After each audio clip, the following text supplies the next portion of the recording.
thank God that the 2,500 or 2,005 pounds for quarantine has left our matter now, as Nigeria has now been removed from the red list as I now that I'm making this video. In this video, I'm just going to tell you the things you're going to be spending on.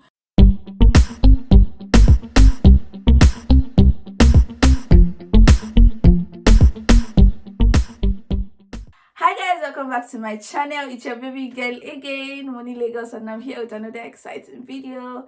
If this is your first time stopping by, my name is Moninola and you're welcome to the channel. Please don't forget to subscribe before you leave. And if you're a returning subscriber, thank you so much for always coming back to watch my videos. I'm really grateful. So without wasting so much time, we're dropping right into today's video. So I've had a request for this video. Like, a lot of people have sent me emails, Instagram DMs about what is the cost to study in UK. And you guys, every time I get this question, the first thing I always say is I can't really tell you the exact cost that is going to cost you. Like, I can't tell you the amount of money you are supposed to spend, especially not even me trying to like calculate it in naira. You grab, first of all, the rate from pounds to naira, it changes every time. So I can't really tell you, oh, you're going to spend so amount of money in naira, and then it changes next week, and then somebody is coming to owe me. And apart from that, in this video, I'm just going to tell you the things you're going to be spending on. The ones I'm sure of, like the ones I'm sure of the prices, I'm going to be mentioning them. And the ones I'm not sure of, I'm just going to be telling you guys what it is so you can find out by yourself. So we thank God that the 2,500 or 2,005 pounds for quarantine has left our matter now, as Nigeria has now been removed from the red list as I now that I'm making this video. So yeah, that is out of the cost now. You don't need to worry about the fees you're supposed to pay to do compulsory quarantine in UK, because you're not going to be doing that anymore. But there are still some other COVID measures that are going to be put in place, or that have been in place. So I have my book here, obviously, so I don't forget my point. The first thing you're going to be spending on as an international student coming to the UK is your tuition.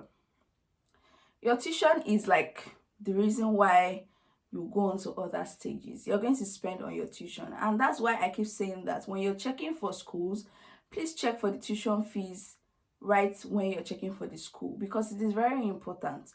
You don't want to apply to a school and then you now start checking tuition after, and you're seeing that the tuition is way above your budget or is a lot of money, because there's still a lot of things you're going to spend on. So why spend so much money on tuition now?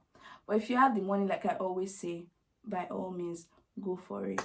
So you're going to spend on your tuition, which also varies according to your course of study. It also varies according to your school, and it varies according to how many years your course is. Right, I've put that out of the way. Second thing you're going to be spending on is your visa fee.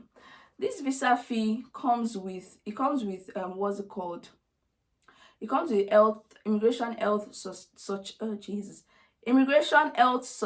This is the amount of money that you're supposed to pay to healthcare in UK is free, or rather, when you pay for it that once, you don't pay for it anymore. NHS provides health in UK, and if you pay that money, that means anything you want from the hospitals or anything that concerns health, it's already paid for. You don't need to come here and then start looking for money to pay. You're having malaria and all that.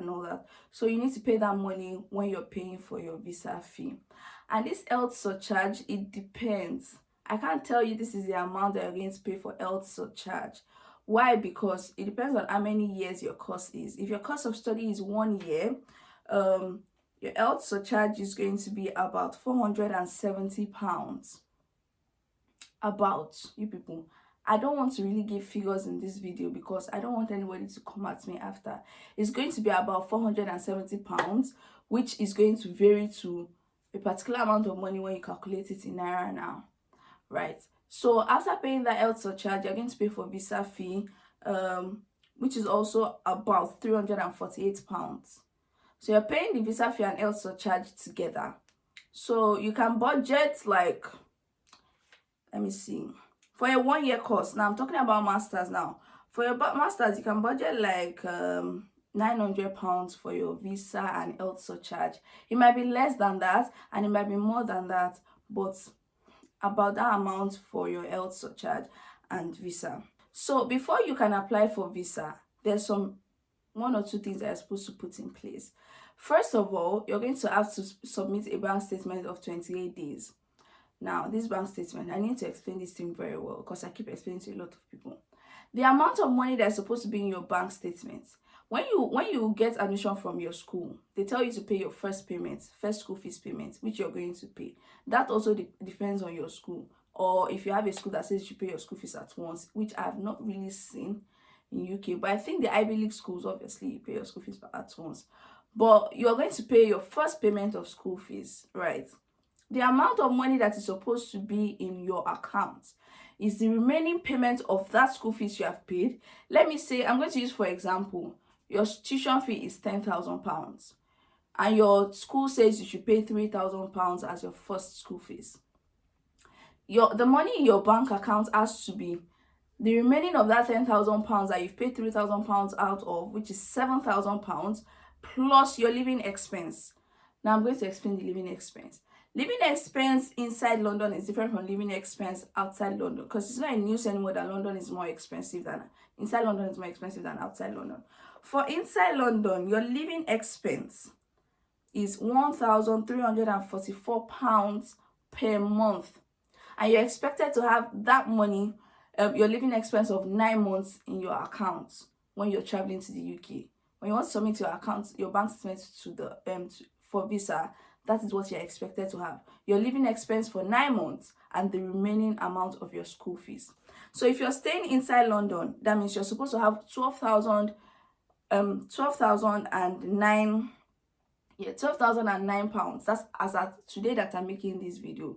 So that means you're supposed to have the £7,000 remaining from your school fees plus £12,009 in your account, equivalent to Naira. You're going to calculate that equivalent to Naira. There's this website I use to calculate what's it called, pounds to Naira.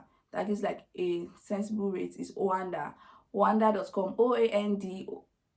Yes, Oanda.com. If you check Oanda, you can calculate this money I'm mentioning in pounds, calculate it in Naira. It gives you the rate of the day, so that going forward you are progressing. So for living expense for outside London is £1,023 per month, which is amounting to £9,027 per for 9 months. So the remaining amount of your tuition plus £9,027 for outside London, the remaining amount of your tuition plus £12,009 for inside London. Christ, I hope you guys understand what I'm saying. Please mention in the comment section down below if you understand what I just explained. But yeah, for the money you're supposed to put in your account for 28 days, the remaining part of your tuition plus your living expense. And you would know if your school is inside London or outside London with the address of the school, obviously. The next thing is TB tests. For you to apply for a UK visa, you need to do a TB test, tuberculosis test, and that one is 57,800. I confirmed that like yesterday from somebody that just did the test. It is 57,800 Naira for the test in Lagos. I don't know about Abuja, and I know that they have just 2 testing centers in Nigeria. But yeah, I did mine in Lagos, so I can't be bothered. So 57,800 for that. Then next thing you're going to be thinking of after you have thought of the price for all these things is the price for your accommodation. Before you come to the UK, they're not going to allow you cross that UK border if you don't have an address that you're going to. I understand that some people have family members, and if you don't have a family member in UK that you want to stay with before you find your own accommodation in UK, you're not leaving that border without having an address. Even if your school might be responsible for that, but if you don't have accommodation on your school campus, you obviously need accommodation. You need somewhere to sleep. You cannot come to UK and be sleeping under the bridge. It's not going to work, okay? So think about your accommodation. Go online, check for accommodation, and know that For outside London, right, I've heard of £300 per month, £350 per month, £400 per month, £450 per month, or £500 per month. It really varies, and it depends on your taste again as a student. So you're going to go online, and please be careful of scammers. Oh, some of our Nigerian brothers and some other country brothers scam people through that process also. So please be careful, try and verify a lot of things. But what you can do is, if you have a family member, come on and stay in UK for like 1 week to verify your accommodation, make payments for it. After, maybe you have someone help you check, or you yourself, you come to UK and you've checked the accommodation before you can pay for it. You get me? And if you don't have any other option, I think that for the first year you're coming to UK, if your school has accommodation, please stay on your school campus. Let me tell you something. It's not like Nigerian hostels. Don't be bothered. I'm staying on school campus because, yeah, I had accommodation scholarship. But even if I didn't have accommodation scholarship, I was going to stay in my school accommodation for the 1 year, because it's a lot easier. There's nobody scamming you. You already know that it's your school accommodation. So when you get to UK, you're coming straight to school. I'm not now saying that if even if you want to do, it might not even be for the first year. You might decide to come to your school accommodation first, spend like 1 to 3 months before you move to accommodation of your taste that you by yourself verified. You get, like, you've gone to the accommodation, checked it out and all that, just to be on the safe side, right? So accommodation also varies, and I know that accommodation inside London is more expensive. I can't give you figures now, but yeah, I know that it's more expensive because I've heard people that school in London say it's more expensive. So think of the cost for accommodation when you're thinking of your other costs. Then COVID test, voila. You guys, this COVID just came to add a lot of things to our lives. One of it is expenses. So now, before you leave Nigeria, first of all, you are already sure you have to do a COVID test 24 hours before your flight, because if you don't have that COVID test, you cannot take the flight. You can't move. Okay, so you need to have that, and you have to book a COVID test kit coming to the UK. If you're coming from the green country, the green list countries, I don't think that you need to book tests. I'm going to confirm that and write it down below. But if you're coming from the amber list countries, which is Nigeria, where I come from, you need to book the 2 and the 8 COVID test. In my quarantine vlog, I kind of explained the whole day 2, day 8, or the 5 test kits, voila. And I also put the lab where I ordered my kits for, so you can check that video out to see me explain more about it. But you need to do your day 2 and day 8 tests, and those test kits they cost me about, because me, I did 3 tests because I wanted to do 5 days quarantine. So I did day 2, day 8 and day 5 tests, and the test kits cost me about £150. Yeah, it wasn't really up to that, but almost £150. So you can just budget that, just to be on the safe side. So I think I've gone over my list.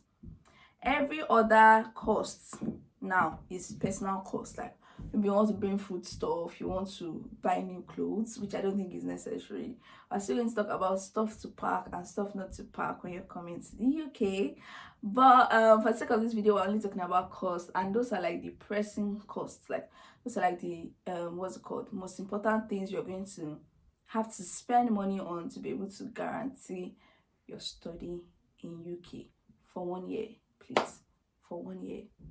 Everything I was saying is mostly for 1 year, right? Okay, it could work for undergraduates too, because the money in the account might just be more. Is it going to be more? I'm not really sure. I'll put it down below if I confirm that the money in the account is more. With all that being said and done, babies, we've come to the end of today's video. Do not forget to give this video a thumbs up.